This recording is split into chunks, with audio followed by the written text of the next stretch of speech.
If you want your picture to have a black and white effect, that is completely black and white and no gray in between, then you can use something called the threshold option.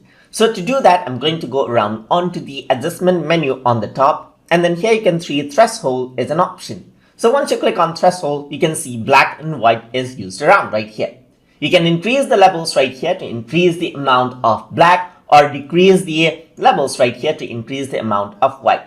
And you can find that sweet spot which you want the image to be in, and you can press apply, and then this is what you have, as you can see right here.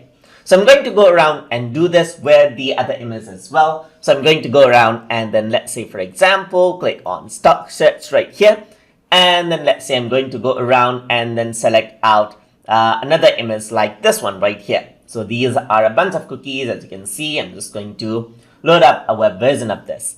So I'm going to go to adjustment over here, go to threshold, and you can see that I got total black and white right here, as if the photo is photocopied right here. And while you're working with threshold, you notice that there are completely black and white pixels, no gray in between. It's completely black and white over here. And that is how you can work around with the threshold option inside of Pixlr E. So I hope you guys learned something as always. And as always, please like, comment, share, and subscribe.